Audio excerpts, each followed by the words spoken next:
Bonjour à tous et bienvenue dans ce 14e épisode du Zest de Noix de Citron. Bon alors ça n'a pas été facile cette semaine d'aller gratter un peu l'actualité tech du coup de la semaine pour une raison simple. Maintenant que le Black Friday dure 3 semaines, dès qu'on va sur un site d'actu ou dès qu'on essaie de se renseigner, on a 80 news par site sur des promos et 2 ou 3 sur des nouveautés. Mais j'ai quand même réussi à vous faire une petite sélection assez variée. On va parler des prochains GPU Nvidia, d'écrans 500 Hz peut-être, de nouveautés à droite à gauche, bref, sans plus attendre, générique.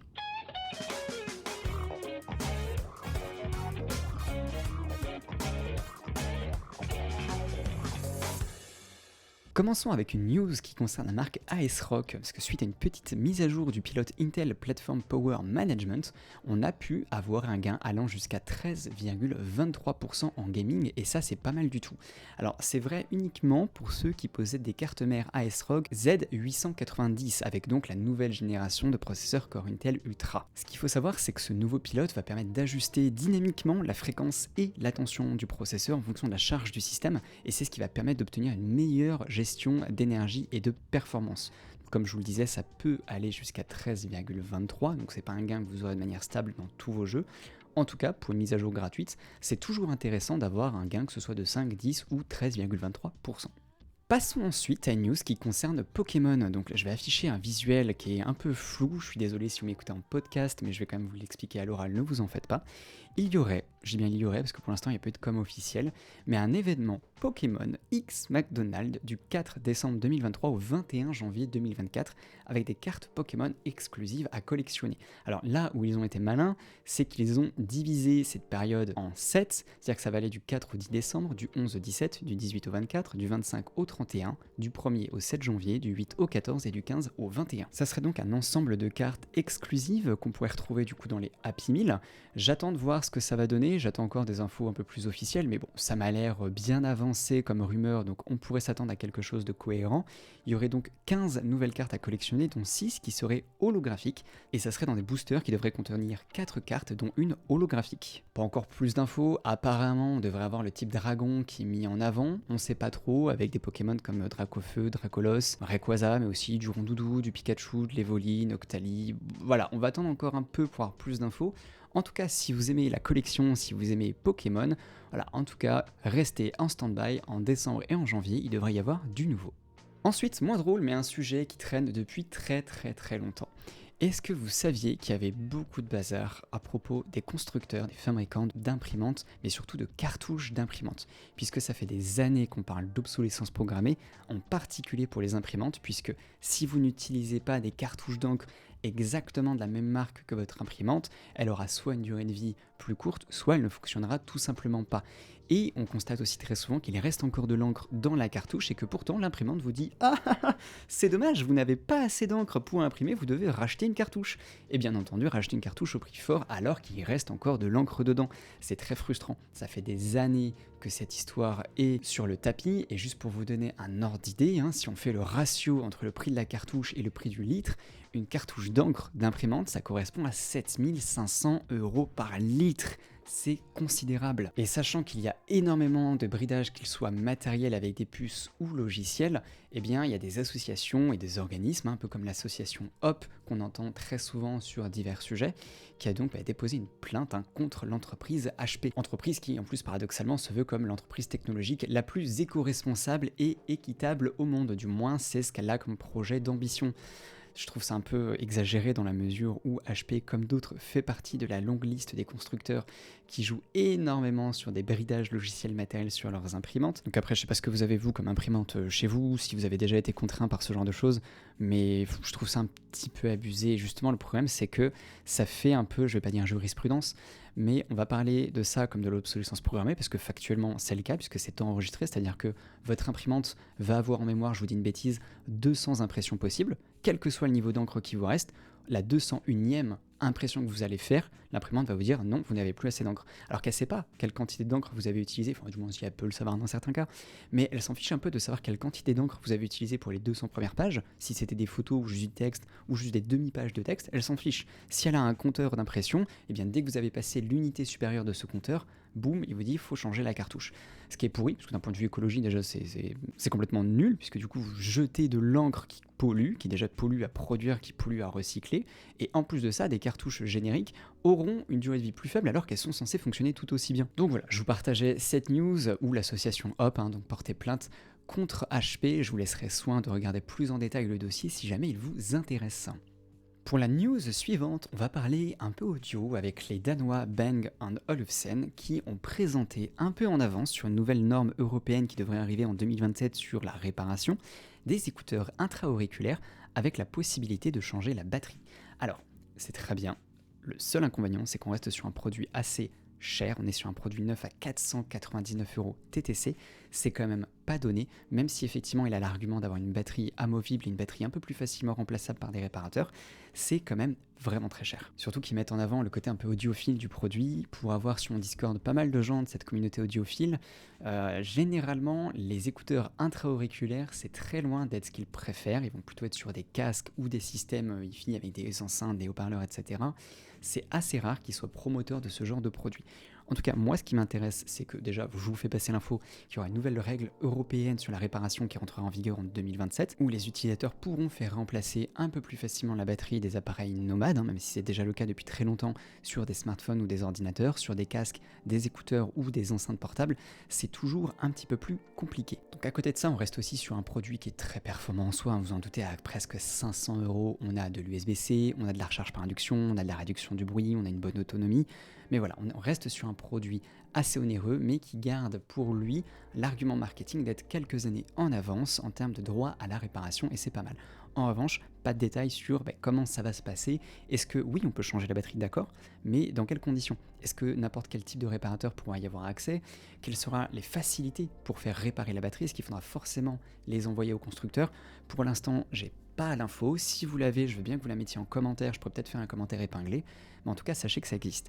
Moi, ce qui m'intéresse surtout, c'est que si les constructeurs commencent déjà à travailler quelques années avant l'entrée en vigueur de cette norme, ça veut dire qu'on aura déjà en 2027 des designs de référence qui sont plutôt éprouvés et on aura des produits peut-être un peu plus optimisés et adaptés, donc forcément peut-être un petit peu moins chers aussi, du moins je l'espère. Pour la news suivante, je voulais vous reparler encore un peu de solaire. Alors la dernière fois dans le précédent Zest, je vous parlais pas du solaire, je vous parlais de panneaux qui pouvaient fonctionner grâce à l'énergie cinétique des gouttes de pluie qui tombaient dessus pour produire de l'énergie, ce qui était plutôt intéressant. Mais là, je voulais vous parler de quelque chose d'assez intéressant.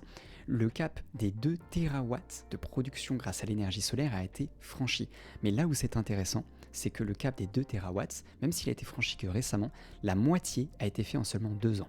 C'est-à-dire qu'il a fallu un demi-siècle, soit entre 1954 et 2022, pour produire 1 TW d'énergie solaire, mais seulement 2 ans pour reproduire un autre terawatt. C'est absolument considérable. Et pour vous donner un ordre d'idée, le Conseil mondial de l'énergie solaire, qui est présidé par Sonia Dunlop, a déclaré que les 2 TWh représentaient l'équivalent de la capacité électrique totale de l'Inde, des États-Unis et du Royaume-Uni réunis. Et là où on peut creuser encore le sujet un peu plus loin, il faut savoir que l'énergie solaire permet de créer du travail pour 7 millions de personnes dans le monde. C'est absolument considérable.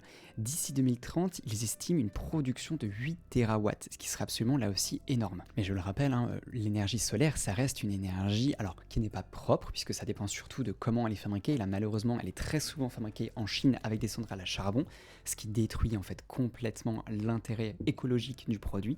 Mais si jamais on arrive à avoir des panneaux solaires qui sont fabriqués dans des pays où les usines fonctionnent avec des centrales nucléaires, là derrière on a un gain écologique qui est super intéressant. Donc maintenant à voir comment ça va évoluer dans le temps, puisque plus les années passent, plus les coûts baissent, mais surtout plus les performances des panneaux solaires augmentent. Quand je regardais il y a quelques temps là pour l'écriture d'un Zest, à une époque on était plutôt sur des panneaux solaires pour un panneau qu'on mettait sur un toit qui était dans les 300 watts crête. Aujourd'hui on trouve très facilement des panneaux qui dépassent les 450 voire les 500 watts crête, ce qui fait que pour une même superficie on a des panneaux qui sont capables de produire beaucoup plus d'énergie. Bien entendu ça va dépendre de la lumière et du soleil que vous allez avoir à ce moment là, mais si par panneau déjà on arrive à avoir 2 fois plus de production, et bien mis bout à bout sur des millions de foyers, sur des centaines de millions de panneaux solaires à travers le monde, le chiffre des 8 terawatts d'ici 2030 sera très facilement atteignable, je pense. Pareil, dites-moi en commentaire si vous avez des panneaux solaires chez vous ou des appareils à énergie solaire, je suis plutôt curieux de voir quelle part de mes abonnés en sont équipés. Ensuite, on a un petit problème entre Netflix et Riot Games où ils se sont fâchés. Alors, je vais afficher un visuel que je vais décrire à l'oral pour ceux qui m'écoutent en podcast. Vous n'êtes pas sans savoir que quand vous regardez une vidéo, une série, un film sur un service de VOD, vous avez toujours une image d'arrière-plan qui est utilisée pour être adaptée au format de l'écran que vous utilisez. Donc, sur un format 16 neuvième, vous n'allez pas avoir l'affiche qui est une jaquette au format portrait, vous allez avoir un visuel qui est au format paysage.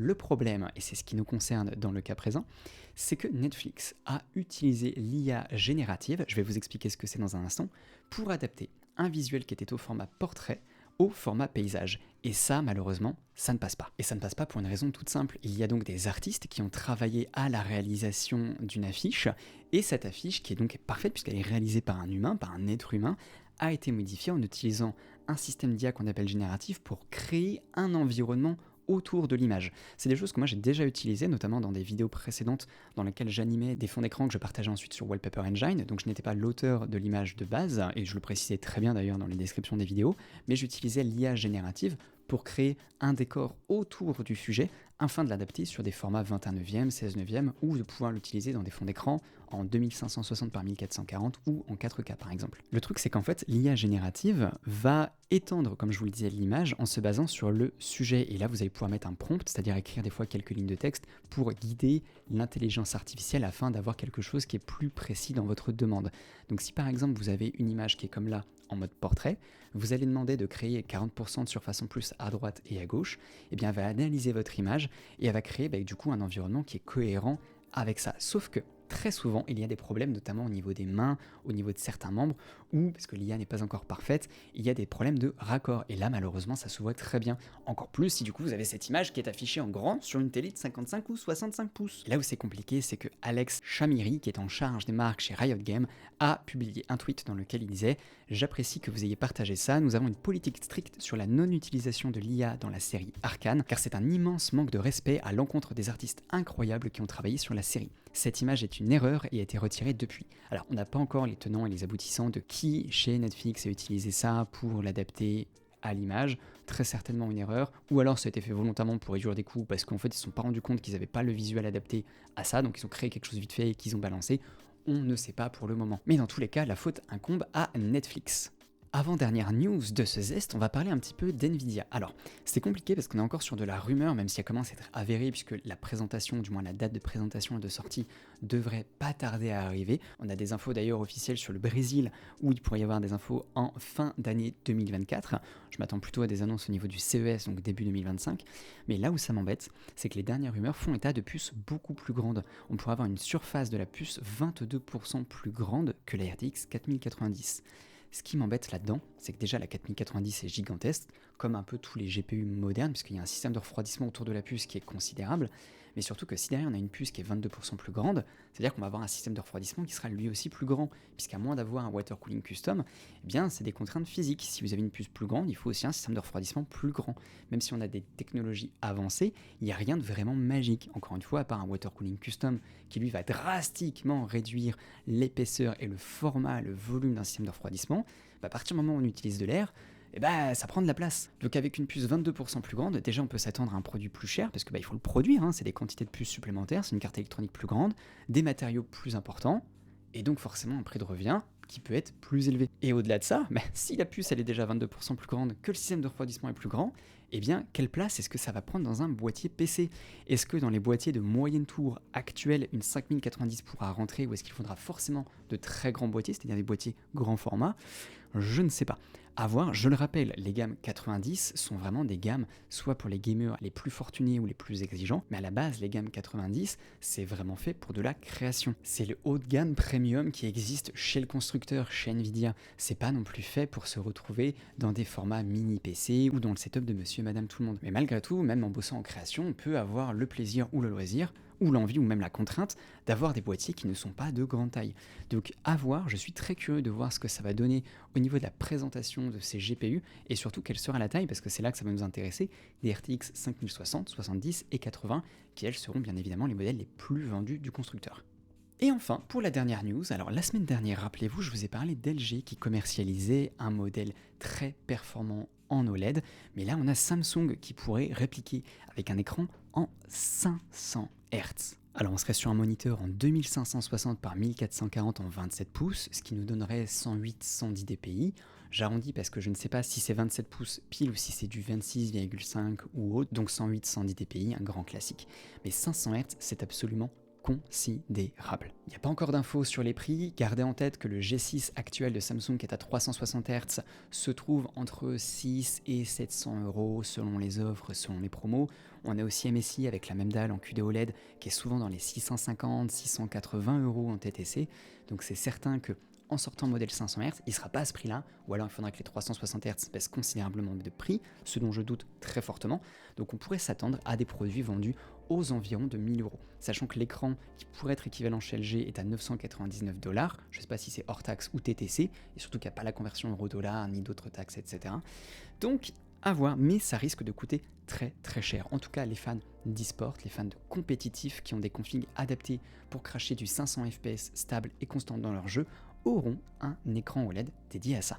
Bon, et bien voilà, on a fait le tour pour cette semaine. Comme d'habitude, n'hésitez pas à me dire dans l'espace commentaire quelle news vous a le plus intéressé sur cette semaine, et j'ai aussi une petite demande à vous faire passer. Rien de très passionnant, de bien méchant, en soi je suis en train de regarder un peu qu'est-ce qui existe de nouveau en animé ou en série que je connais pas trop, donc si en ce moment vous êtes en train de regarder quelque chose que vous trouvez plutôt cool, ou que vous venez de terminer une saison, un animé, une série, un machin, mettez-le moi en commentaire, juste comme ça je saurai un peu, ça va peut-être me faire découvrir quelque chose, ou vous faire aussi découvrir de nouvelles références de séries ou d'animés, ou même d'œuvres en général à regarder. Mais avant de se quitter, n'oubliez pas, sur ma chaîne il y a plein d'autres vidéos, notamment cette semaine j'ai sorti un test d'un écran OLED de chez Gigabyte en 21/9, il va y avoir un test grâce à Cybertech toujours d'un écran Samsung de 360 Hz d'ici peu, je peux pas encore vous dire quand parce que je sais pas, mais là bientôt courant décembre. Donc mettez un petit like sur cette vidéo si jamais le format vous plaît ou même si mon contenu vous plaît en général, et sur ce moi je vous dis à très bientôt pour une prochaine vidéo. Salut tout le monde.